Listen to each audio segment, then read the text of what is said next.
እና ካለችበት ሁኔታ አንጻር ምናምን ያለውን ነገር ብቻ ከዛ በኋላ ያለውን እናንተም እያያችሁ ነበር። አንድ ላይ አሪፍ በጣም ደስ የሚል ጊዜዎችን አብረን እያሳለፍን ነበረ እና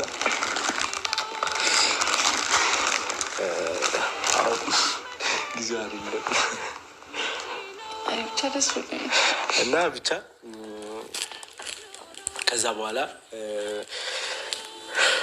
እኔም አልጠበቅኩም እንደዚህ አይነት ጊዜ መቼ። ሰላም ጤና ይስጥልኝ ቤተሰብ፣ እንዴት ናችሁ? ሰላም ናችሁ? ሰላማችሁ ያላችሁበት የዓለም ዳርቻ ይብዛልኝ። ከኔ ጋር ሁሉ ሰላም፣ ሁሉ መልካም፣ ሁሉ ተማም ፏፈቼ ብትንትን እያልን ነው። እንዴት ናችሁ? ሰላም ናችሁ? ቤተሰብ ያልሆናችሁ ሰብስክራይብ ያደረጋችሁ፣ እንዴት ለመደው ቤተሰቦች ደግሞ ላይክ ሼር ያደረጋችሁ ቪዲዮውን እስከ መጨረሻው እዩትኝ፣ እስከ መጨረሻው እዩትኝ። እንዴ ለእናንተ ባይጠቅማችሁ ለእኔ ይጠቅመኛል። ምንሽ ነው ቁም ነገር ነው የምላችሁ ማለት ነው።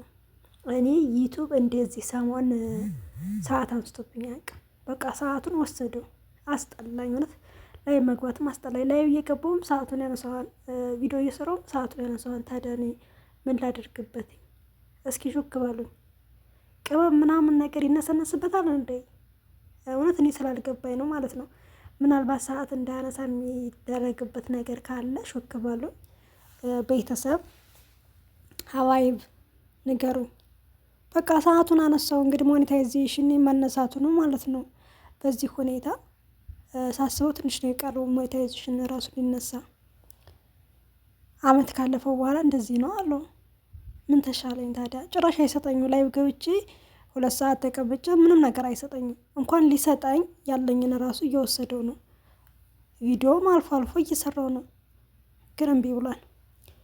እና ቪዲዮ እስከ መጨረሻው እስኪ እዩት ማለት ነው። ሸር አድርጉ፣ ምን ችግር አለው? ለአንድ ደቂቃ ሸር ብታደርጉ ምን ትሆናላችሁ? አትሞቱ እንዴ? እንጉር ነው። ሸር አድርጉ፣ ሸር ብታደርጉ ሸር ለአንድ ደቂቃ እዛው ዩቱብ ላይ ማለት ነው። አለቀ። ከዛ ሸር አድርጋችሁ መለስ ላይክ አድርጉ። ላይክ አትርሱ። ላይክ ስታደርጉ ዩቱብ እንደው ተባብሮ ቢሸርትልኝ ማለት ነው። እስኪ ተባበሩ። ወገን ለወገን ምንድነው? ወገን ለወገን ደራሽ ነው። አቤት አቤት! ኧረ እድሌ የሚገጠመው ወገን ለወገን ደራሽ ነው። እንደዛ ነገር ነው መሰለኝ፣ አላውቅም። ለማንኛውም ዛሬ ይዤላችሁ መጣሁት እንግዲህ ናቲና ሄለን ማለት ነው። እኔ ፍቅር ስጫወቱት ደስ ስለሚለኝ ነው ፍቅር ይዤላችሁ የምመጣው። ናቲ እንግዲህ ፏፈቻ አድርጎ እንግዲህ እንዳያችሁት አጭር ቪዲዮ ላይ ማለት ነው ሄለንን ሰርፕራይዝ አድርጓታል ማለት ነው። ለምን እንደሆነ አልገባኝም እያለች ትገኛለች። እሱ ግን እንግዲህ እናንተ ወይኔ እያለቀሰ ማለት ነው። እንግዲህ የመጀመሪያ ፍቅረኛ አይረሳም ልገራችሁ ብዬ ነው። መጀመሪያ ፈቀራችሁ ሰው በቃ አይወጣም አለ። የሆነ እንትን ሴቭ ሆኖ ማለት ነው። ሴቭ ሆኖ ነው የሚቀረው አሉ። ነው አሉ ሳይሆን ነው። የመጀመሪያ ፍቅረኛ አይረሳም። ያው ብዙ ነገር ጥፋት ቢኖርበትም አይረሳም ማለት ነው። እንግዲህ ሄለንም ከብዙ ነገሮች ሁሉ እንግዲህ እውነት ለመናገር እኔም ተመልሶ ከሄደ በኋላ በድጋሚ ትቷት ሄደን አሁንም ትጎዳለህ ብዬ ነበር። አሁን ግን ደህና ናቸው፣ ለጊዜው ደህና ናቸው። ያው እሱ እስከሚሄድ ድረስ አሪፍ ነው። አሁን ደግሞ እንግዲህ ሰርፕራይዝ አደረጋትኝና ከማድረጉ በፊትም እንግዲህ እንደሚያፈቅራትኝ ከበፊትም ያው ፍቅሩ እንዳልወጣለትኝ ግን ብዙ ነገሮች እንደተፈጠሩ እና መጥቼ ሰላም ብያት ልመለስ ነው ፈልጌ የነበረው። ግን ያለችበት ሁኔታ ጥሩ አልነበረም። እንግዲህ ከቆይታ በኋላም ያው በጣም ተቀራረብን። ወደ ድሮ ማንነታችን እንድንመለስ እፈልጋለሁ ነው እንግዲህ የፍቅር ጥያቄ በድጋሚ ወደ ድሮ ፍቅራችን እንመለስ ብሎ የጠየቃት ማለት ነው። ሄልብዬም እንግዲህ እሺ ብላ የፍቅር ጥያቄውን ተቀበለች። ቀለበት ቢያስረላት ጥሩ ነበር። ምን ይመስላችኋል? እስኪ እንደ ሀሳብ ማለት ነው። እንደ ሀሳብ ያን ሁሉ ዲኮር ምናምን ተዘጋጅቶ ቀለበት ቢሆን አሪፍ ነበረ። ግን ያው ቀለበት አይደለም ብቻ ግን ያው በፍቅር እንኖር አይነት ነገር ነው። ደስ የሚለው ነገር ግን ያው በፊት አብረው ብዙ ጊዜ ኖረው ነበረ። እናቱ የሄለን እናት ጋር አልተዋወቁም ነበረ። የሄለን እናት ጋር እንግዲህ ተዋውቀዋል። እሱም አንድ እርምጃ እየተሄደ ነው ትላላችሁ። ቤተሰብ አወቀ ማለት እውነት ለመናገር ያው አለ አይደለ እየሄደ ነው፣ እየተራመዱ ነው። ፈጣሪ ፍቅራችሁን ዘላቂ አድርገው። እንደው ለይታ እንዳይሆን ብዬ እሰጋለሁ። እኔ እንደው የፍቅር እንደው ለይታ እየሆነ እየፈራው እየሰጋው ነው። ለማንኛውም ጠበቅ አድርጋችሁ ያዙ። ሄለንም ይሄ ፕራንክ የምትይው ነገር እንደው ሰከና አድርገሽ ፍቅር ተጫዋች። ናቲም እንግዲህ ስትሄድ ደግሞ ይዛሃት ሂድ። እውነት ለመናገር የሆነ የዋህ ነገር ናት መሰለኝ። ዝም ብዬ ኖርማል ሳስባት ማለት ነው። ገብቷቸዋል። ከብዙ ሰዎች ጋራ ግንኙነት የፍቅር ግንኙነት ጀምራ ግንኙነት ስላችሁ ብቻ ፍቅር የሚባለውን ነገር ጀምራ ከብዙ ሰዎች ጋራ በሚያስጠላ መልኩ ተለያይታለች። እና ግን እውነተኛ ፍቅር ግን እናንተ ከዛ ነገር ሁሉ ማለት ነው ማርያምን አትገረሙ። ያው በእርግጥ አላገባችም አልፈታችም። ቢሆንም ግን ያው የሆነ ሰው ጋር ትቀራረባለች። የፍቅር ጥያቄ ይጠይቅላታል።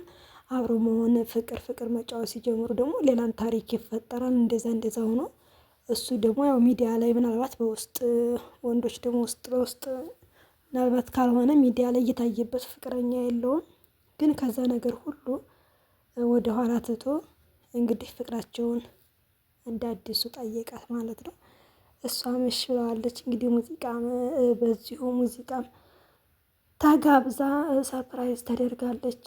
ሄለን ደስተኛ ሆናለች። እሱም እያለቀሰ ቁም ነገር እያለቀሰ እኔማ ማለት ነው ወንድ ልጅ የሚያለቅስ አይመስለኝም እኮ አፍቅሮ የሚያለቅስ አይመስለኝም። ክርስቶስን ለምን እንደሆነ አላውቅም። በፍጹም አይመስለኝም። በቃ እያስመሰሉ ነው የሚመስለኝ። ወንድ ልጅ አፍቅሬ ብሎ ካለቀሰ እያስመሰሉ ነው የሚመስለኝ። ሴትን ልጅ ብቻ ነው የምረዳትኝ። እና ሐራም አለይክ አታልቅስ ናቲ፣ አታልቅስ። አይዞ ፍቅርህን ጠበቅ አድርገህ ያዝ። ደግሞ በወግ በማድረግ ተጋቡ። ቤተሰብ አስጠይቃችሁ ምናምን ተጋቡ ላለውኝ። በተረፈ ደግሞ የሰው ልጅ መጨረሻው ሲያምር ነው እና መጨረሻችሁን ያሳምርላችሁ። መጀመሪያውን ሳይሆን መጨረሻውን ያሳምርላችሁ። አሁን ያላዛር እናት እውነት ለመናገር ጨጓራዬ ማለት ነው እንዲሆን ተቆራርጦ እያየሁት ነው እንጂ ኤፍቢ ላይ ቲክቶክ ላይ ስጋ ተቆራርጦ እያየሁት ነው እንጂ በጣም አስጠልታኛል። ያላዛር እናት በስማም ሰው በልጅ ትዳር እንደዚህ ይቀናል እንዴ? በስማም በስመ ስላሴ እውነት አላቅም። ብቻ ግን አንዳንድ ሰው ትዕግስቱ ማለት ነው ትዕግስቱ አረ ተንሳኤ ማለት ነው። ትዕግስተኛ ነች ቁም ነገር። ሰው እንዴት በዚህ ልክ እኔ እንጃ የልጅን ትዳር ለማፍረስ እንደሚሮጥ አላቅም። እንግዲህ እስካሁን እና አላዛር ጋር ናት ያለችው። ወደ ልጆቿም አልሄደችም ማለት ነው ያላዛር እናት። በዛ ላይም ሌላ ሴት ልጅ አምጥታለች ማለት ነው። ሌላ ሴት ልጅ አምጥታ እንግዲህ የአላዛርን የምትንከባከበው አላዛርን የምትንከባከብ ምግብ የምሰራለትኝ ብላ ያው ሌላ ሚስት እያጨችለት ነው። ከሚስት ላይ ሚስት ማለት ነው። እናንተ ቁም ነገር እናንተ ብትሆኑ ምን ታረጋላችሁ? አሁን በተንሳኤ ቦታ እናንተ ብትሆኑ ምን ታረጋላችሁ? እኔ ከባድ ነው አልችልም። ገብቷችኋል? አማቴ እኔን ውጭ ከፈለግሽ ውጭ የራስሽ ጉዳይ ተዘፍዝፈሽ ምግብ አሰሪ ምናምን የምትንከባከበው አምጥቻለሁ፣ ምግብ ምስር አምጥቻለሁ። ታዲያ ምን ማድረግ ነበረብኝ? አንቺ ዝም ብለሽ ንትርክ ብትላችሁ ምን ታደርጋላችሁ እንዴ? ቁም ነገር ምን ታደርጋላችሁ? ለምሳሌ አማታችሁ ቤት ከሆነ አይ ወደ ቤት መሄድ አለብኝ ብላችሁ ቤታችሁ ሄዳችሁ ቤታችሁ ተከትላ ብትመጣ ምን ታደርጋላችሁ? ክርስቶስን እኔ መጀመሪያ ላይ የነበረው ፕሮሰሱ ሁኔታችሁ ማለት በጣም ደስ ወይ ነበር። ለምን እንደው ታውቃላችሁ? ይሄ ቀለበት ምናምን ተብሎ ግብት አይነት ነገር አይደለም። በስርዓት ቤተሰብ ተጠይቆ ነውና በዛ ላይ ደግሞ በህጋዊ 80 ተጭኖ ምናምን በህግ ፕሮሰስ 80 ተጭኖ ጨርሰው ምናምን ስለሆነ እሱ ደስ ይላል። እንደነ አብርሽ አይደሉም። አሁን እንደነሱ አይደሉም። ስርዓቱን ጠብቆ መጋባታቸው ደስ የሚል ነገር ሆኖ እያለ መጀመሪያ ላይ ፍቅር እናት ሆና ተጫውታ ብዙ ነገር ተናግራ አሁን ላይ ምን እንደነካት አላውቅም። ወጥተም ነገር ያላዛርና ጸበለው ትገባ ባይ ነኝ እኔ። የልጇን ትዳር ባትበጣብጥ የፈለገ ነገር ቢሆን ምናልባት ተንሱ መጥፎ ብትሆን ራሱ ባለቤቷ ይፍታት። በቃ አይ አልተመቸሽኝም መጥፎ ነሽ ብሎ እሱ ይፍታት እንጂ ራሷ ፈልጋ አስተዋውቃ ራሷ ናት እናት ያስተዋወቀችው። አሁን እንደገና ሌላ ታሪክ ውስጥ መግባት ምን ይሉታል? እውነት ከሚስት ላይ ሌላ ሚስት ማጨት። ጭራሽ ደግሞ ያቺ የመጣች ደግሞ የተንሱን ሻንጣ ይዛ ሂጂ እኔ እንከባከበዋለሁ መውጣት ትችያለሽ። አረ ከባድ ነው፣ ቁም ነገር ከባድ ነው። እኔ በሷ ማለት ነው ድራማ እኮ ሊሆን ይችላል፣ ግን በሷ ጨጓራ የተቃጠለ። ለማንኛውም ሄለንና ናቲ በርቱ፣ ግፉበት፣ ፍቅራችሁን ሞቅ ሞቅ አድርጉት፣ ውለዱ ክበዱ። የአብርሃም የሳራ ያድርግላችሁ፣ እስከ መጨረሻው አብራችሁ የምትኖሩ ያድርጋችሁ። ላለውኝ የእኔ ቤተሰቦች ደግሞ እስከ መጨረሻው ቪዲዮን አይታችሁ ከሆነ ወዳችኋለሁ። እስከ መጨረሻው ቪዲዮን ያላያችሁ ግን አልወዳችሁም። ቁም ነገር እውነቴን ነው። እኔ በጣም ከፍቶኛል። እስከ መጨረሻው ቪዲዮን አታዩልኝ እያላችኋል፣ ከፍቶኛል። በቃ አነዛላን በሌላ ቪዲዮ እስከምንገናኝ ለማንኛውም አሰላማ፣ ደህና ክረሙ፣ ደህና ሰንብቱ።